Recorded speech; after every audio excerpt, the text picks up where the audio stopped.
Dictionary में हम different methods का इस्तेमाल करते हैं, ठीक है। हमने पॉप पढ़ा, क्लियर, ठीक है। उसके अलावा हमने डिलीट भी पढ़ा है, डिलीट कीवर्ड, उससे डिलीट भी होता है और पॉप से क्या होता है, किसी पर्टिकुलर आइटम को निकाल के, डेटा आइटम को निकाल के उसको असाइन किया जाता है, रिटर्न किया जाता है किसी वेरिएबल को। आज का जो हमारा है उसको हम कहते हैं पॉप आइटम मेथड। हालांकि सिमिलर लग रहा है, पॉप आइटम, पॉप से क्या होता है, डिलीट और स्टोर, ठीक है, डिलीट होता है और किसी वहां से निकलता है, किसमें से, डिक्शनरी में से, और असाइन करते हैं हम, रिटर्न किया जाता है वो वैल्यू। लेकिन पॉप आइटम मेथड जो है, अगर आप इसका इस्तेमाल करोगे, पॉप आइटम मेथड का इस्तेमाल, ये भी रिटर्न करता है वैल्यू बराबर पॉप के तरीके से। सामरा कहां, किस तरीके से, जिस तरीके से पॉप से रिटर्न होता है वैल्यू, उसी तरीके से पॉप आइटम से भी रिटर्न होगा वैल्यू। लेकिन फर्क है, वहां पर आपको देना पड़ता है, यहां पर पैरेंथेसिस में, आर्गुमेंट में क्या देना पड़ता है, की का नाम। क्लियर हो रहा है मैं क्या बता रहा हूं? वहां पर आपको क्या देना, फॉर एग्जांपल आपको देना है डिक्शनरी DICT से पॉप कर दो, पॉप कर दो, कौन सा पॉप, 2 में, यानी उसकी की अगर 2 है, 2 की वहां से निकाली जाएगी। यहां पर आपको खाली लिखना है पॉप आइटम, उसके बाद खाली ये वाला किस्सा लिखना, ठीक है। तो इससे क्या होगा, लास्ट वैल्यू जो होगा वो रिटर्न होगा, लास्ट वैल्यू, गौर से सुनना, जो उस डिक्शनरी का लास्ट आइटम होगा, लास्ट डेटा आइटम होगा, वही रिटर्न होगा। समझ आ रही है बात? यहां पर आपको ये अलग से देने की जरूरत नहीं है। देखो जैसे मैंने यहां पर खाली लिखा है पॉप आइटम, उसके बाद आर्गुमेंट में खाली, आर्गुमेंट क्या है, खाली है कि नहीं है, तो इससे क्या होगा, कौन सा आइटम हो, कौन सा डेटा आइटम आ जाएगा, कौन सा आ जाएगा, कौन सा आएगा, किसमें कौन सा आएगा?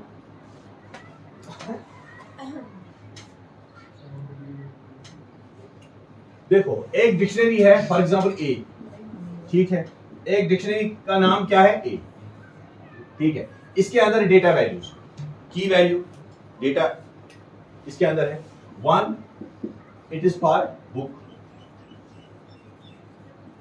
ठीक है, ये एक वैल्यू है, 2 इज फॉर पेन,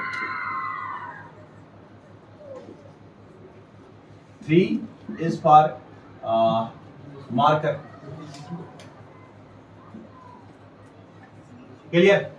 डिक्शनरी बना दी, क्या हमने एक डिक्शनरी बना दी जिसकी की क्या है, 1 और उसका वैल्यू क्या है, एक दूसरी की है 2, उसका वैल्यू क्या है, और तीसरी की कौन सी हमारी।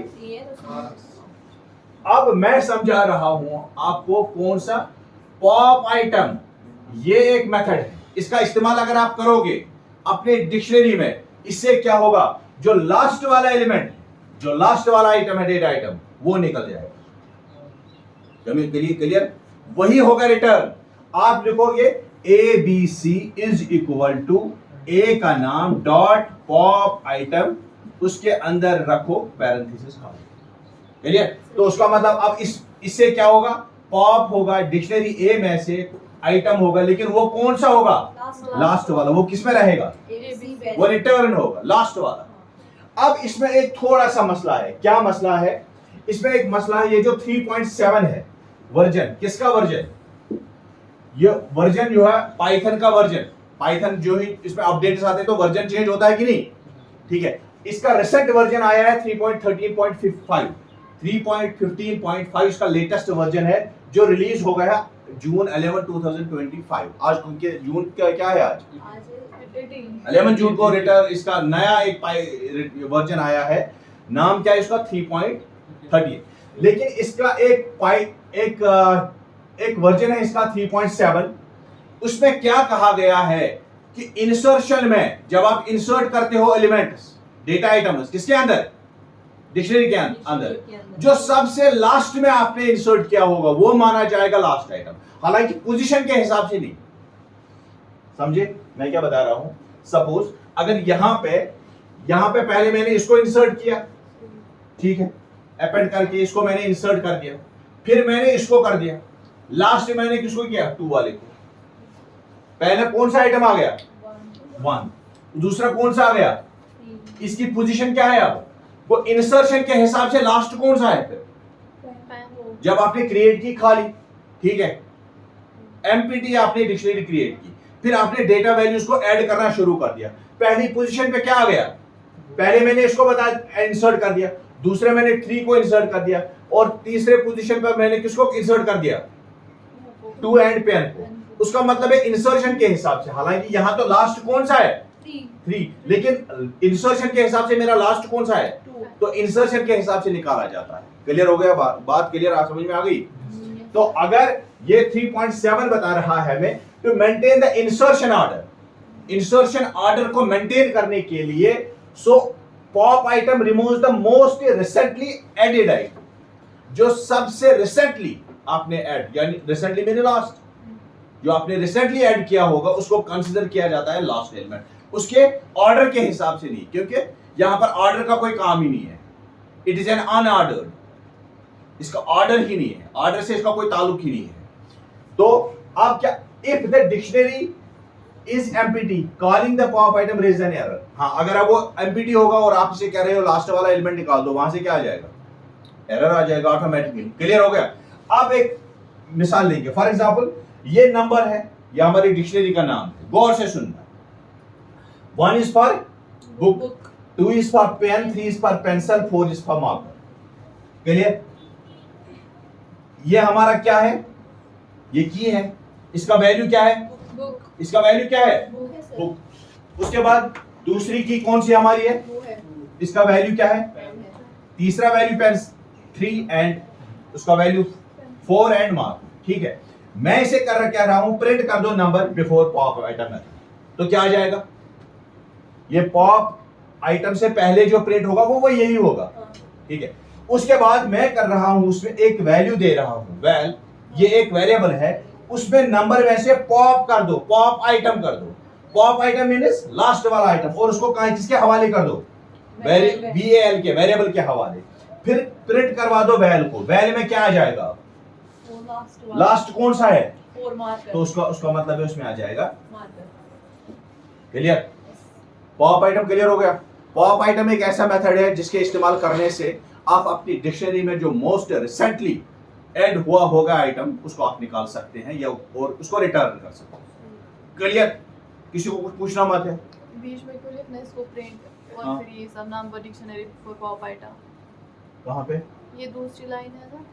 ये वाली, हाँ हाँ मैं इसे कह रहा हूं कि प्रिंट कर दो number of dictionary before pop item से पहले क्या है, पॉप आइटम से पहले क्या था हमारी डिक्शनरी का, ये थी ना पूरी, पॉप मैंने किया अभी ना, ना। मैंने इसको लिखा, उसके बाद ये वाला स्टेटमेंट आ गया, पहले एग्जीक्यूट ये आ जाएगा, हाँ। क्रिएट हो गई आपकी डिक्शनरी, उसके बाद इससे क्या होगा, क्रिएट होगा, हाँ। आपने क्रिएट की डिक्शनरी, उसका नाम रखा नंबर, और फिर उसे कह रहे हो कि प्रिंट कर दो उसको, तो प्रिंट क्या होगा, प्रिंट होगा 1 बुक, 2 पेन, 3 पेंसिल, 4 मार्कर, ये यानी जो जरूरी रियल है वही होगा। हाँ, ठीक है, ये जरूरी पॉप से है। पहले नहीं, जरूरी नहीं है, ये अपने आप को दिखाने के लिए कि पॉप आइटम से कुछ होता भी है कि नहीं होता। सही, उसके बाद पॉप आइटम की का जो मेथड है उसको चला दो, ठीक है, तो ये निकल जाएगा, किससे निकल जाएगा, इस वाले स्टेटमेंट से कौन सा निकल जाएगा, लास्ट वाला। 4 मार्कर। अब फिर से प्रिंट करवा दो इसको, मैंने प्रिंट करा number dictionary after pop item, तो आ जाएगा 1 बुक, 2 पेंसिल, 3 पेंसिल, तो ये वाला नहीं आएगा, ये आ जाएगा कहां पे,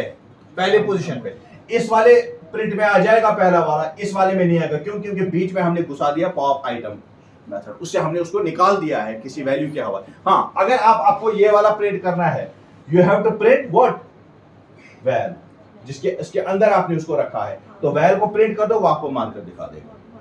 क्लियर, क्लियर हो गया आप सबको, किसी को कुछ पूछना मत है, मैं इस वक्त 10 बार भी बोलूंगा, 1000 बार भी बोलूंगा, मुझे कोई मसला नहीं है, लेकिन कल मैं आपसे पूछूंगा, फिर आपको पता नहीं होगा, वो प्रॉब्लम हो जाती है, मुझे गुस्सा आता है। हाँ, रिपीट करना है, रिपीट,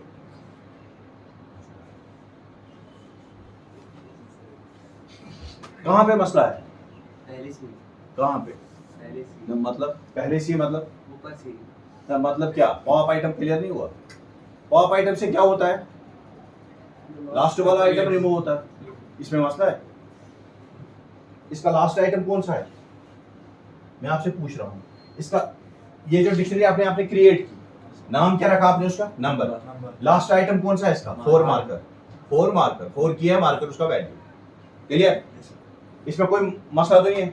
ये लास्ट वन है मेरा, लास्ट वन है कि नहीं है। अब मैं इसको रिमूव करना चाहता हूं, मैं चाहता हूं लास्ट वाले को रिमूव करूं। दो तरीके, या मैं पॉप मेथड इस्तेमाल करूं, पॉप मेथड, और पॉप में ये वैल्यू देना है। समझ आ रही है बात?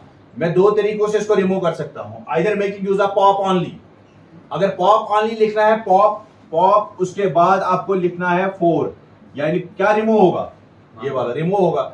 लेकिन अगर आप यहां पर कुछ नहीं लिखना चाहते हो, आपको पता है कि लास्ट वाला निकालना है, जो मैंने कभी कभार आप इंसर्शन करते समय आपको डेटा लगाना था अपने स्टूडेंट्स के बारे में, 12th के स्टूडेंट, आपने लास्ट में लगा दिया, 11th का स्टूडेंट आ गया।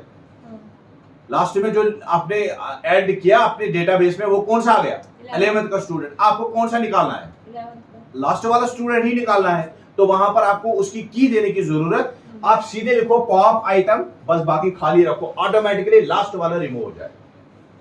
क्लियर? पॉप आइटम से क्या होता है, जो लास्ट मोस्ट रिसेंटली जो आपने ऐड किया होगा एलिमेंट, वो रिमूव होता है किससे, पॉप आइटम मेथड से। और कुछ है? क्लियर? तो इस वक्त तो मैंने उस तरीके से नहीं बताया जिसके लिए मैंने पहले बताया था। इसी क्वेड कहता, हाँ। और एक चीज है क्लियर मेथड। क्लियर मीन्स सफाई करना। If you want to remove all the items from the dictionary, अगर आप रिमूव करना चाहते हो, अजय, अगर आप अपनी डिक्शनरी को खाली करना चाहते हो, क्या करना चाहते हो, एक तो एक एक करके निकालना पड़ेगा पॉप, या आपको डिलीट करना पड़ेगा एक एक करके। हाँ, अगर आपको निकालना है, डिलीट और क्लियर में फर्क है, गौर से सुनना। अगर आप चाहते हो जितने भी एलिमेंट किसके अंदर बैठे हैं, डिक्शनरी के अंदर, आप उनको निकालना है, तो आपको किसका इस्तेमाल करना है, क्लियर क्लियर मेथड का। अगर डिक्शनरी को ही निकालना है,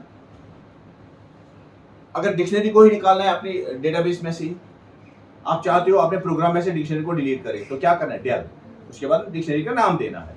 आप लिखोगे डेल, उसके बाद डिक्शनरी का नाम क्या है, फॉर एग्जांपल यहाँ पे नंबर है, तो आप लिखो डेल नंबर। उसका मतलब क्या है, ये जो नंबर वाली डिक्शनरी है वो ऑटोमेटिकली क्या हो जाएगी, डिलीट हो जाएगी, निकल जाएगी। लेकिन अगर आप चाहते हो डिक्शनरी रहे, स्ट्रक्चर रहे, लेकिन उसके एलिमेंट्स अंदर जो बैठे हैं उनको रिमूव करना, तो आप किसका इस्तेमाल करोगे, क्लियर का। किसका इस्तेमाल करोगे, तो कैसे लिखोगे, आप ऐसे लिखो, हाँ, नंबर, उसके बाद क्लियर। डिक्शनरी नंबर है, उसको क्या कर दो, एम्प्टी कर दो, खाली कर दो उसको। अब क्या रहेगी आपके पास पीछे, खाली डिक्शनरी, एम्प्टी डिक्शनरी। क्लियर हो गया सामरा? धन्यवाद। मुझे पता आँख पे ही